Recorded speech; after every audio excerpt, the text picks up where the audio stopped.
You're up for re-election this year. And you know one thing I've noticed Can about... I say something about John? Sure. Yeah, what I appreciate that, I mean, John Kasich has spine, and I appreciate that. He's stood up for what he believes, and our state will always owe him a debt of gratitude because he worked with me and others on health care, and he expanded Medicaid, and 900,000 Ohioans have insurance, and John Kasich's part of the reason for that. So I will always be grateful. One of the attractive things about President Trump, and it was he had a couple of them, like no more stupid wars. The other one was infrastructure, and yet he's taken $10 million out of FEMA and giving it to border control. I mean, it doesn't like he's really build up our preparation for these kind of natural disasters coming. Yeah, well, more than that, he took what we thought was going to be $1 trillion infrastructure bill, water, sewer, community colleges, medical research on Alzheimer's, all kinds of things, and he gave it away in a tax cut where 80% of the benefits went to the richest 1%. I mean, that was the worst. There were so many reasons that tax cut didn't make sense.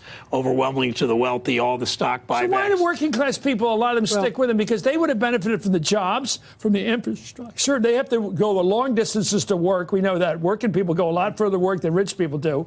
And they need good roads and new mass transit, all kinds of stuff. And yet the money went all to the rich people. And you still have, 43% of your state's backing Trump right now. Yeah, well, it's hard. Sometimes it's hard to understand. I think we're people in Ohio. A lot of people don't think their kids are going to have a better material life than they do. I think people in Ohio don't believe that people in Washington respect them and respect the dignity of work. We talked on that show before. Respect the dignity of retirement, where if you've worked hard all your life, you've contributed to society, you ought to have Medicare and Social Security for sure there. And I think they feel like politicians in Washington and both parties aren't paying attention. And Trump was the alternative, but we let that happen because we didn't stand up in the right way. Well, Democrats are very hopeful about a blue wave this November. I think there's going to be a big wave coming. Still face a challenge in Ohio, a state that voted for President Obama rather, in 2008 and 12, then swung to Trump in 2016. Here's a new Politico poll that shows you hold a 16-point lead over your opponent. Renacci, tell me about this race this Saturday. How close do you think it's going to be? Well, there was a poll a week ago that showed me up 4. So polls are all over the place. I don't think people are paying attention yet. People don't know him particularly well yet. I mean, the race is going to be a contrast between a guy that voted to repeal the Affordable Care Act, and I stood with Governor Kasich and solidly for it. But I think in the end, my concern about a race like this is every time I've run, the gun lobby pours millions in at the end. Oftentimes the drug companies do, and Wall Street does, and it will be a close race. I mean, Trump won the state by 8 points. There's not been a Democrat elected statewide in Ohio in the last 10 years, except my 2012 race.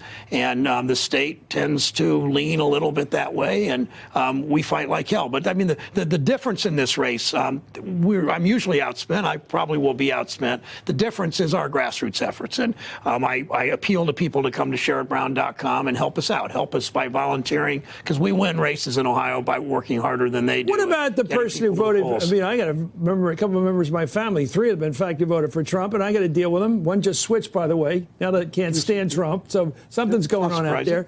What do you say to those people that voted for Trump last time, but you want to vote for you this time, and let them think about the next election coming up when that time comes? Well, because it's whose side are you on? In the end, I always fight. I'm always fight for whether you punch a clock, whether you work in a diner, whether you're a salaried office worker, whether you're working in a hospital. You fight for people and have their backs, and it really is whose side are you on. And enough voters in Ohio, too many voters in Ohio thought Trump was on their side.